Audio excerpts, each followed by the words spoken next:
사무엘하 10장.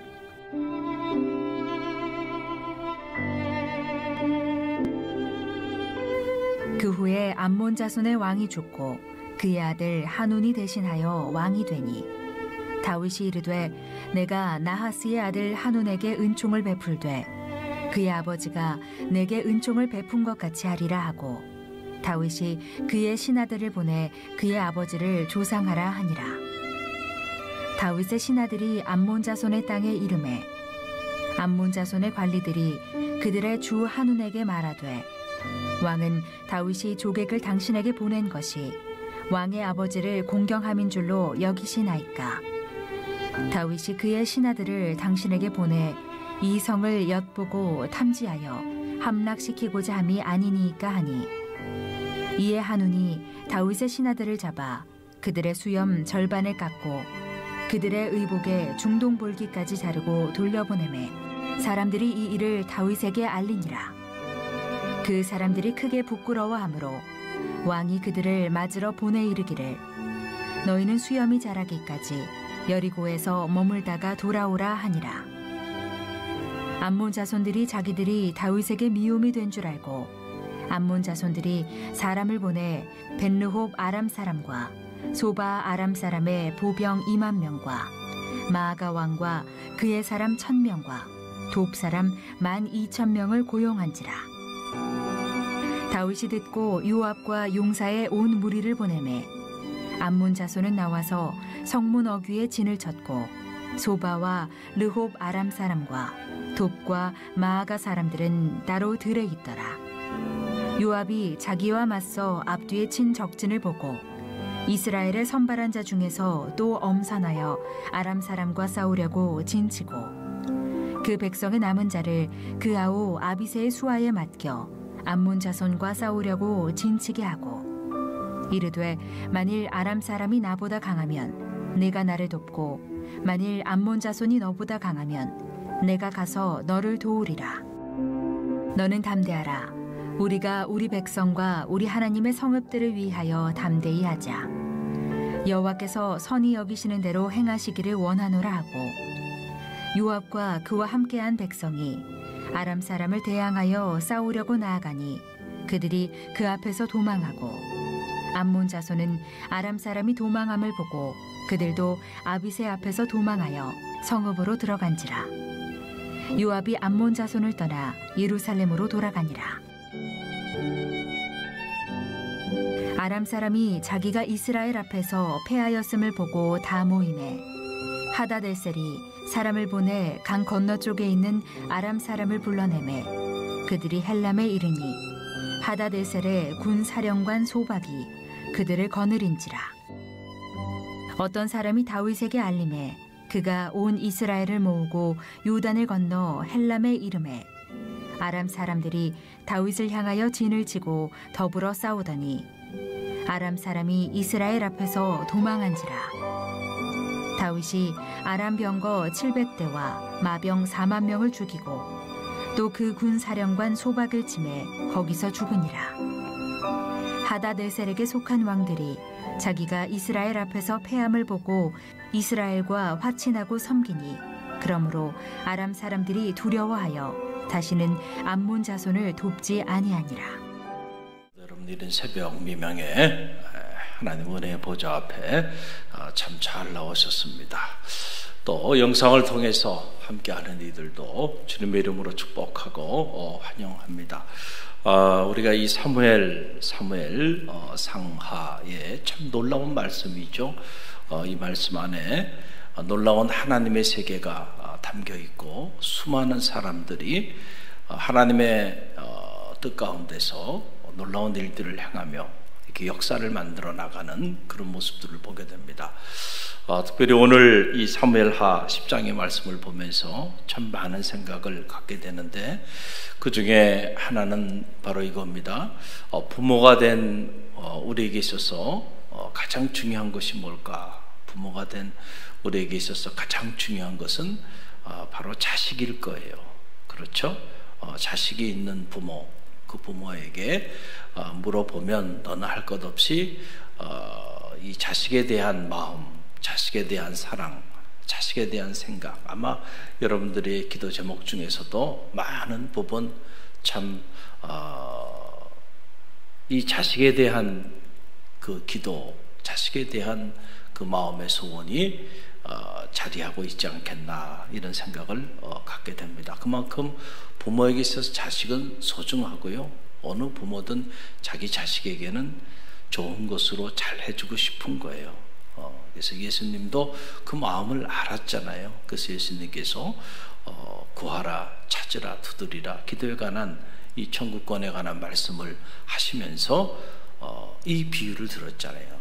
아무리 너희가 악한 부모라도 자기 자식에게는 좋은 것을 줄 알거든. 하물며 너희 하늘에 계신 아버지께서 너희에게 좋은 것을 주지 않겠느냐, 이런 말씀을 하시는 걸 보면 주님도 이 사실을 알았던 거죠. 아무리 악한 부모라 하더라도 자기 자식이 떡을 달라 했는데 돌 줄 사람이 있겠느냐, 생선을 달라 했는데 뱀을 줄 사람이 있겠냐, 이런 사람은 세상에 없다는 거예요. 다 자기 자식에게는 좋은 것을 주고 싶은 그런 마음이 이 땅의 모든 부모에게 있다라고 하는 거예요. 또 오늘 말씀을 잘 보면서 그 좋은 것이 뭘까?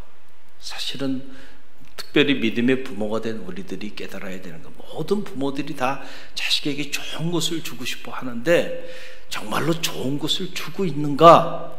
이걸 우리가 한번 좀 생각해 볼 필요가 있다는 거예요. 마음은 다 그런 마음을 가지고 있는데 실제로 무엇이 정말 좋은 것인지를 아는 것은 너무너무 중요하다. 오늘 내용을 보면서 그런 생각들을 갖게 됩니다.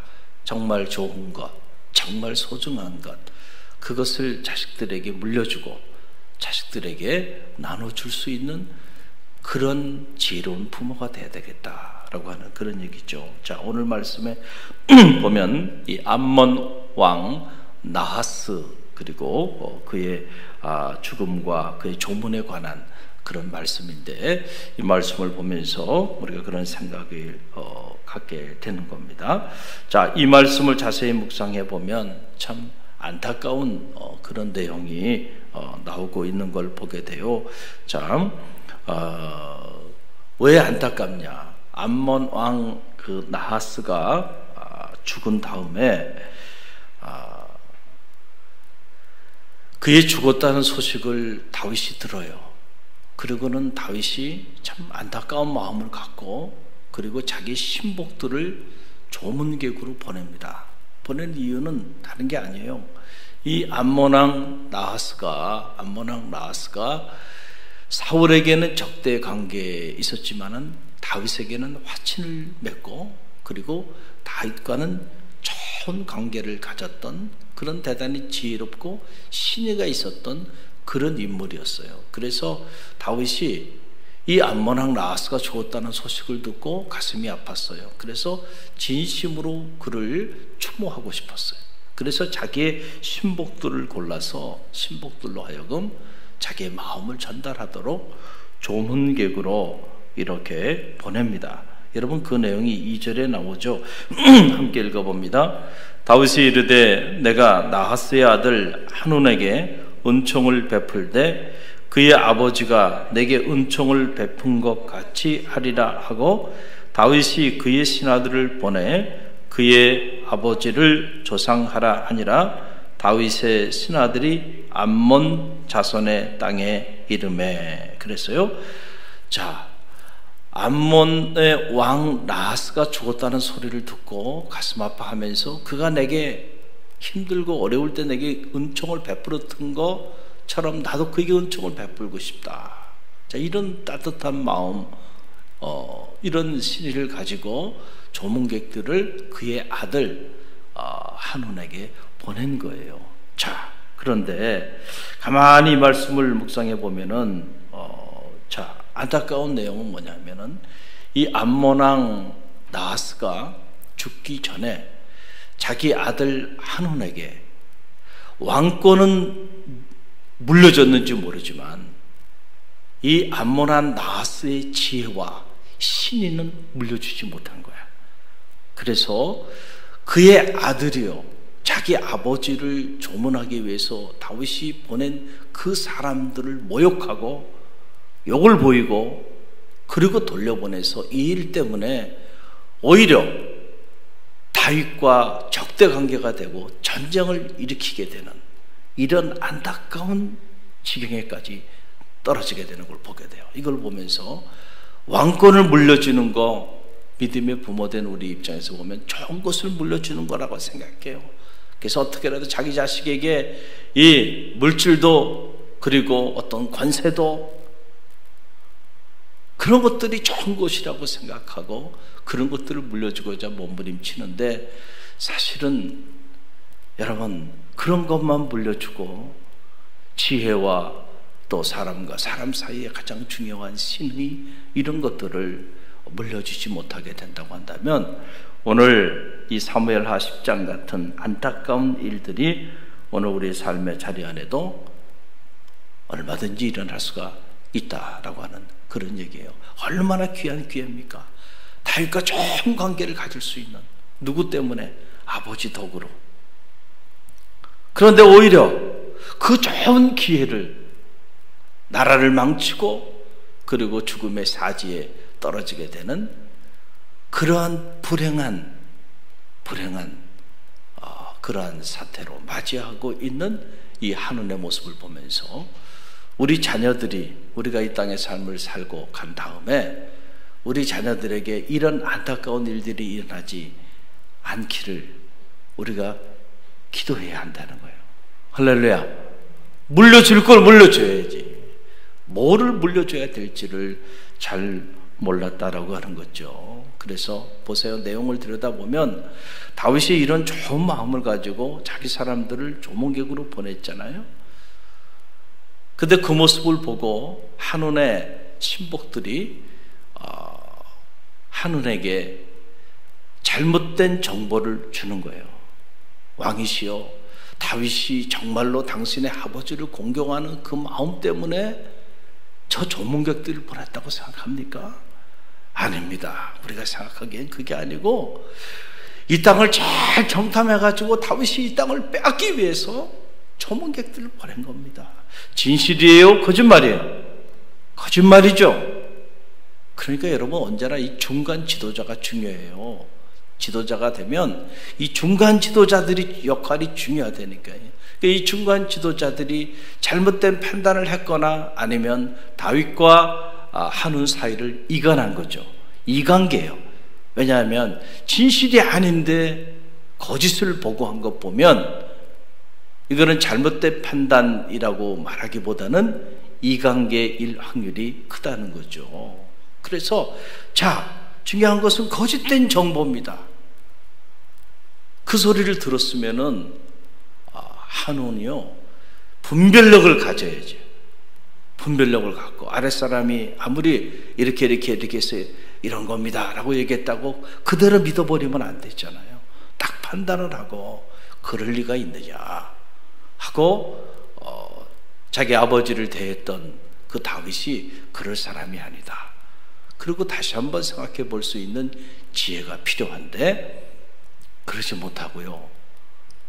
신복들이 그렇게 말을 하니까 야 그런가 보다. 이런 사람을 우리가 어떤 사람이라 그래요? 귀가 얇은 사람. 한번 따라해보세요. 귀가 얇은 사람. 귀가 얇은 사람. 그러니까 우리 중에도 귀가 얇은 사람들이 있죠. 다른 사람이 와가지고 막 이렇게 얘기하면 아 그런가 보다. 그렇구나. 그리고 그렇게 믿어버려. 얼마나 못된 사람들이, 얼마나 잘못된 사람들이. 다윗과 그의 아들 한운 사이에 그의 아버지 나하스 시대보다 더 아름다운 관계가 이루어질 수 있는 그런 절호의 기회였는데 그 기회를 이렇게 망쳐버린, 그렇잖아요. 그걸 판단력이 없어요. 왜냐하면은 그의 아버지가 아마도 한운에게는 왕권은 물려줬지만은 그러나 자신이 가지고 있는 지혜 그리고 신의는 물려주질 못한 거예요. 그러니까 여러분 뭐 눈에 뭐만 보인다고 그렇게 보이는 거예요. 그래서 그 왕과 그 신하가 별반 다르지 않은 사람들이다. 그 얘기를 듣고는 즉시 다윗의 그 조문객들을 붙잡아서 수염을 반을 깎아버리고 의복을 볼기까지 잘라서 아주 모욕을 줘서 그렇게 돌려보내는 이런 안타까운 일이 일어나게 되고, 이 일 때문에 전쟁까지 일어나는 이런 안타까운 모습을 보게 됩니다. 우리가 하나님의 말씀을 보면 이런 세계의 비밀들이 보이기 시작하는 거예요. 솔로몬 이후에 여러분, 나라가 다시 남북이 둘로 갈라지면서 비참하게 10지파를 잃어버리잖아요. 르호보암이 그의 아버지의 그 지혜를 물려받지 못하고 왕권만 물려받은 거예요. 그래서 그의 아버지 죽은 다음에 그 다음 세대에 이렇게 나라가 두 동강으로 갈라지고 비참한 삶의 자리에 놓이게 된 것, 우리가 이스라엘 역사를 통해서 보게 됐잖아요. 여러분, 한시 중에 이런 시가 있습니다. 평생 적재 일조로 매조고경 천재보라고 하는 말이 있어요. 평생 절제 일제보라고 하는 말이 무슨 일조로라는 말이 무슨 말인가요? 평생 모은 재산은 하루아침에 이슬처럼 사라지고, 그리고 매조고경 천재보, 매일 아침 경을 상고하는 것은 천수로의 보배와 같다. 할렐루야. 평생 모은 재산 하루아침 이슬처럼 사라질 수 있다. 그러나 매일 아침 경을 읽는 것은 여러분 천재보, 이 세상의 그 무엇으로도 바꿀 수 없는 천수로의 보배와 같은 것이다. 할렐루야. 여러분은 여러분의 자녀에게 지금 무엇을 물려주고 있나요? 재산을 물려주기 위해서 몸부림치고 있나요? 그것도 귀한 것일 수 있겠지만은, 그러나 그것보다 매일 새벽, 매일같이 하나님의 말씀을 묵상할 수 있는 지혜를 물려줄 수 있는 믿음의 부모가 되길 간절히 바랍니다. 천수로의 이것은 보배와 같다. 여러분들, 적어도 이 자리에 계신 분들은 천수로의 보배와 같은 그런 귀한 삶을 살고 계신 지혜로우신 분들이에요. 바라기는 오늘 이 이른 새벽 미명 이 하나님 품에 나와 매일 아침 경을 읽었다라는데, 매일 아침 기독교의 경전, 이 하나님의 말씀을 묵상하는 이 천술의 보배와 같은 이러한 삶을 여러분의 자녀에게도 물려줄 줄 아는 그런 지혜가 여러분 가운데 있기를 간절히 바랍니다. 그럴 때 오늘 이 한온의 비극, 르호보암의 비극, 우리 다음 세대의 비극이 일어나지 않게 될 줄로 믿습니다. 신명기 6장 7절에 보게 되면 내 자녀에게 부지런히 가르치며 집에 앉아 있을 때이든지 길에 행할 때이든지 누웠을 때이든지 일어날 때이든지 이 말씀을 강론할 것이라 그랬어요. 우리가 믿음의 부모로서 오늘 우리 자녀에게 무엇을 물려주기 위하여 몸부림치고 있는가? 신앙의 유산을 물려줄 줄 아는 믿음의 부모가 되시기를 간절히 바랍니다. 그것이 좋은 것이에요. 그 좋은 것을 물려주고자 몸부림치는 믿음의 부모가 되시길 바랍니다. 믿음의 부모가 됐는데 정말로 이 천수로의 보배와 같은, 아니 그것과는 비교도 될 수 없는 이 놀라운 것들을 물려주고자 해야지. 그런 것들의 가치를 우리 스스로 파기해버리거나 우리 스스로 인정하지 않고 지극히 세속적인 것들을 물려주고자 그런 것들로 우리 자녀들을 채워나가고 우리 자녀들을 그런 것들로 여러분들이 물려주기 위하여 애쓰고 있다고 한다면 얼마나 어리석은 일이 되겠는가. 오늘 우리가 믿음의 역사를 통해서 배웁니다. 오늘 우리 자녀에게 우리는 이 나스의 길을 걸어가지 않는 지혜가 있기를 간절히 바랍니다. 그래서 여러분 때보다 여러분의 자녀일 때에 더 하나님과 사람 앞에 빛나는 삶을 사는 그런 축복이 있기를 간절히 바랍니다. 오늘 이 새벽에 한번 여러분의 자녀를 돌아보세요. 여러분의 자녀가 과연 어떤 삶을 살아가고 있는지, 여러분은 믿음의 부모로 여러분의 자녀에게 지금 무엇을 물려주기 위해서 몸부림치고 있는지 여러분 자신을 들여다보는 지혜가 있기를 주님의 이름으로 간절히 축원드립니다.